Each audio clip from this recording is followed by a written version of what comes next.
Here we are, first language.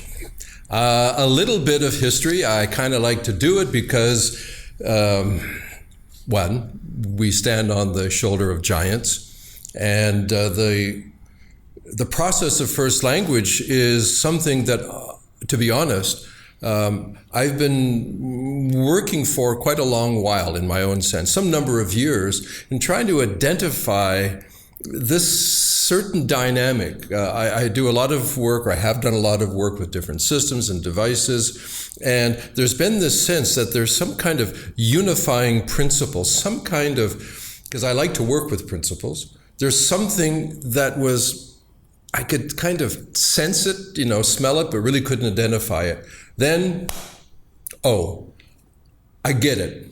Well, I think I get it. And then it was like, well, what do we call the baby, And that's where the term first language came from. So then I began to go backwards into the credible history and research of brain and consciousness and methodologies, and ended up, not surprisingly, with one of the giants in Western development in terms of thought, philosophy, and psychology, this fellow, William James, who is credited as being the father of Western psychology.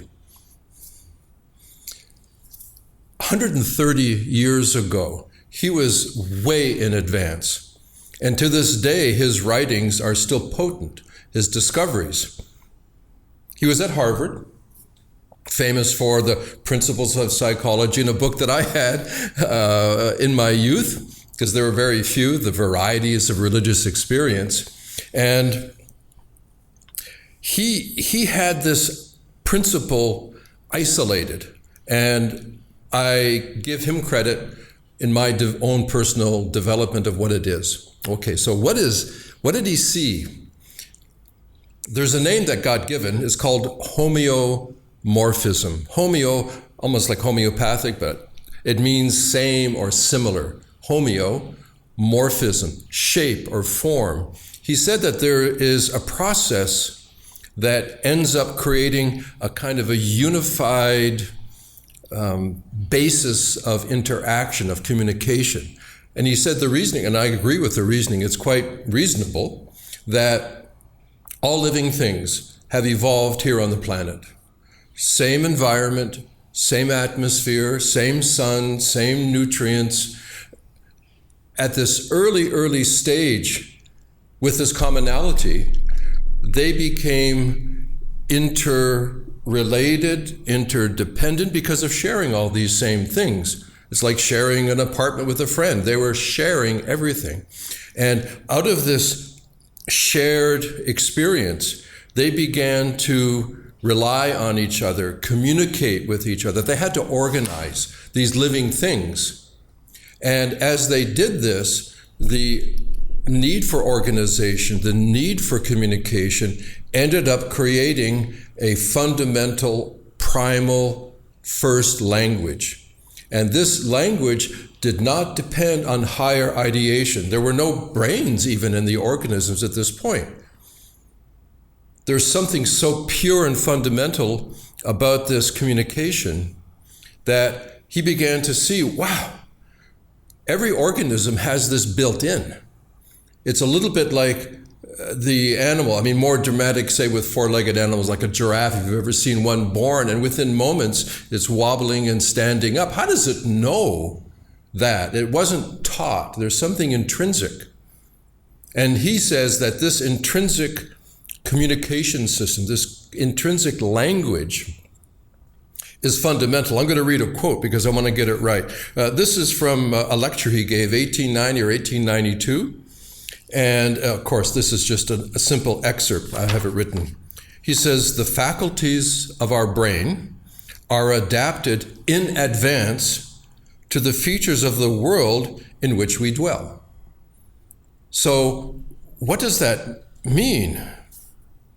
It means that the principles that are everywhere organizing in nature are also our principles too, because we're not in nature, we are nature. We evolved co-interacting, co-dependent with every living thing. So he says, there is a basis for a kind of unified, almost, well, not universal in the sense of universe, but at least planetary communication. And that basis is a language.